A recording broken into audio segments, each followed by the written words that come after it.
पिछले पार्ट में हमने देखा कि तुंग तुंग साहुर का गांव पूरा सूख गया था। गांव के लोग भूख और प्यास से मरने लगे थे। तभी तुंग तुंग को एक तांत्रिक बाबा के बारे में पता चला। तुंग तुंग बाबा के पास जाता है और बाबा को अपने दिल की सारी बातें बता देता है। सारी बात सुनने के बाद बाबा तुंग तुंग को एक सोने का जादुई गुल्लक देते हैं और कहते हैं इस गुल्लक को अपने गाँव के बीचों बीच खड़े होकर हिलाना, तुम्हारी सारी तकलीफें खत्म हो जाएंगी। तुंग तुंग वैसा ही करता है और देखते ही देखते सूखे पड़े गाँव में फिर से हरियाली लौट आती है।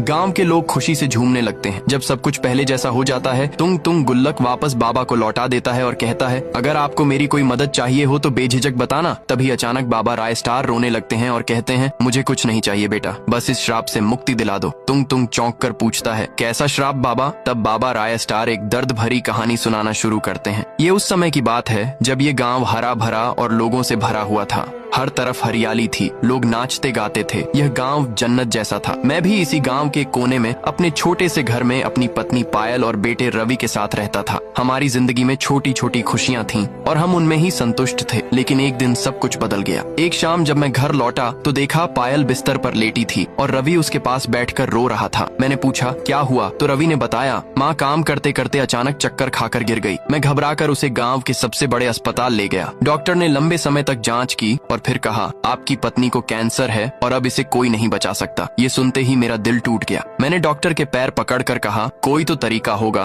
उसे बचा लीजिए, वो मेरे लिए सब कुछ है। डॉक्टर ने कुछ सोचकर धीरे से कहा एक तरीका है लेकिन वो बेहद खतरनाक है। अस्पताल के पीछे एक घना और डरावना जंगल है जहाँ एक लाल रंग की जादुई जड़ी बूटी मिलती है। उससे कोई भी बीमारी ठीक हो सकती है, लेकिन लोग कहते हैं कि वो जंगल श्रापित है। जो भी वहाँ गया वो वापस नहीं लौटा। मैंने बिना कुछ सोचे अपनी बाइक उठाई और जंगल की तरफ निकल पड़ा। घंटों तलाश करने के बाद मुझे वो जड़ी बूटी मिल गई। मैं जल्दी जल्दी उसे अपने बैग में भरने लगा। तभी अचानक आसमान से एक सफेद पेड़ मेरे सामने गिर पड़ा। मैं हैरान रह गया। तभी उस पेड़ ने अपना रूप बदला और वो एक बूढ़े इंसान में बदल गया। मैंने पूछा तुम कौन हो? उसने कहा मैं इस जंगल का रक्षक हूँ, मेरा नाम पुष्पा है। जो भी इंसान यहाँ चोरी करने आता है मैं उसे वापस जाने नहीं देता। मैंने बहुत माफी मांगी लेकिन उसने एक न सुनी और मुझे श्राप दे दिया। अब तुम एक सफेद पेड़ बनोगे और हमेशा के लिए इसी जंगल में फंसे रहोगे। मेरी पत्नी अस्पताल में इंतजार करते करते मर गई और मैं कुछ नहीं कर सका। अब सिर्फ पुष्पा ही मुझे आजाद कर सकता है। कहानी सुनकर तुंग तुंग ने कहा मुझे बताओ वो बाबा कहाँ मिलेगा? राय स्टार ने उसका पता दिया और तुंग तुंग रात के अंधेरे में उसके घर पहुँच गया। बाबा पुष्पा गहरी नींद में सो रहे थे। तुंग तुंग ने अपना डंडा उठाया और जोर से उनके सिर पर मारा। बाबा बेहोश हो गए। तुंग तुंग उन्हें उठाकर राय स्टार के पास ले आया। जैसे ही बाबा की आंख खुली उन्होंने देखा कि तुंग तुंग और राय स्टार बंदूक ताने खड़े हैं। जल्दी मेरे दोस्त को इस श्राप से मुक्त कर, वरना यहीं तेरा काम तमाम कर दूंगा। बूढ़े इंसान ने राय स्टार को श्राप से मुक्ति दे दी। फिर दोनों ने मिलकर उस बाबा को गोली से उड़ा दिया।